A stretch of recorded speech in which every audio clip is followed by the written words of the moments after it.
Hey guys, and welcome back to Vlogs and Frugs. So my name's Ryan Peterson, for those of you who don't know, and obviously based on the title, we're going to talk about this cutie right here. Isn't he absolutely adorable? This is an eastern box turtle, and by golly, he is poking his head out a whole bunch. Look at that cutie right there.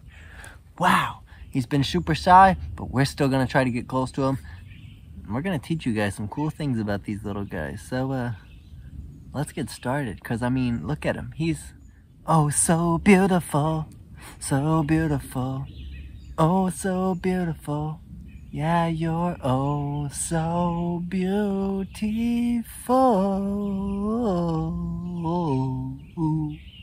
Alright guys, so this is Tim the turtle. He is an eastern box turtle, and as the name suggests, they are native to eastern North America. However, they can be found in other states. Due to their likability in the pet trade, people actually release their domestic raised box turtles. Now, this is not smart. Although it may seem like it gives the turtle a huge happy world, it's actually very, very hard for them to adapt to the huge ruthless natural world after they were living in your room where you'd give them some veggies and insects every once in a while. There was no hunting, stuff like that. So please don't do that. It's very scary for them. If you need to get rid of one, give us a call, get in touch with us. Super simple. Now let's get up close to this guy. These turtles have a dome-shaped shell. This back part is known as the carapace.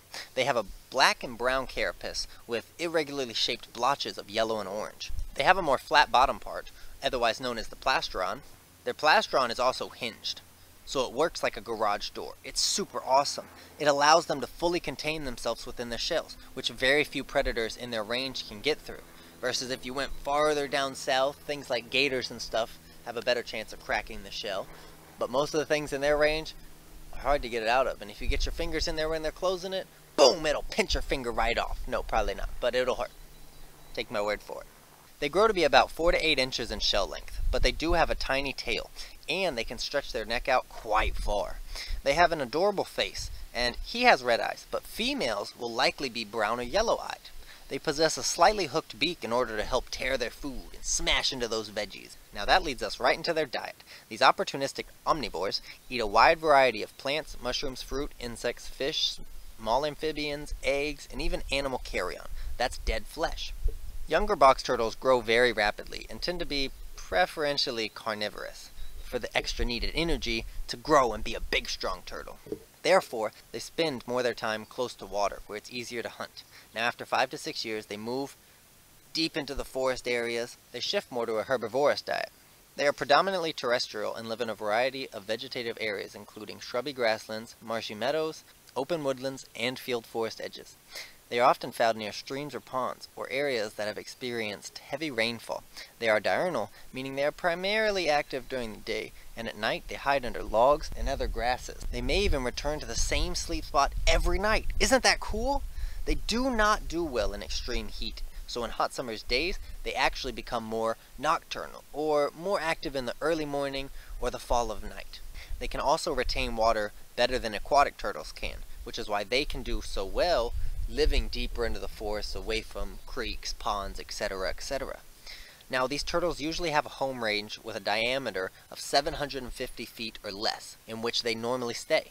Now, the home ranges of different individuals overlap frequently. Turtles are often found together and show no antagonism towards each other. While aggression between individuals is not common, competing males will spar each other. This involves biting at each other's shells to see who's a better fit for the lady. Because, you know, whoever bites better is clearly gonna be a good mate, because that makes perfect sense.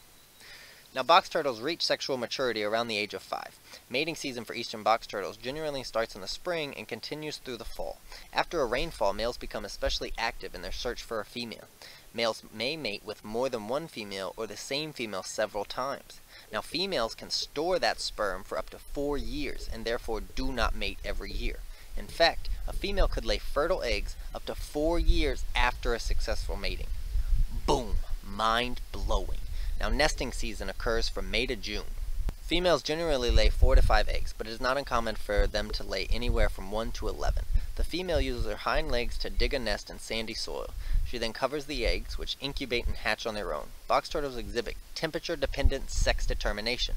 Now, it sounds all big and bad, but in reality, it means eggs that are incubated somewhere between 70 and 80 degrees Fahrenheit are more likely to be males, while those incubated at a hotter temperature above 82 degrees Fahrenheit are more likely to be females.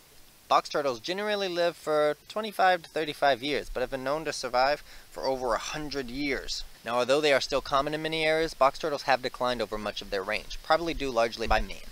Many box turtles are killed as they cross roads and highways. Dogs sometimes catch the box turtles and chew on their shells, resulting in an injury that isn't that easy to heal. So eventually, death to the turtle.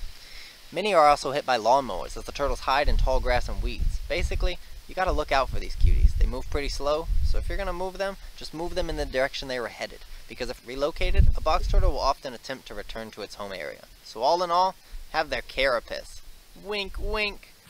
Well guys, wasn't that amazing? Now you know everything about an eastern box turtle, or at least enough to catch them and be able to tell your friends something cool. So yeah, now you go try to catch an eastern box turtle. Get out of here. You go try to catch an eastern box turtle because they're awesome and they're cute and they're actually quite friendly once they realize that you're not going to try to eat them.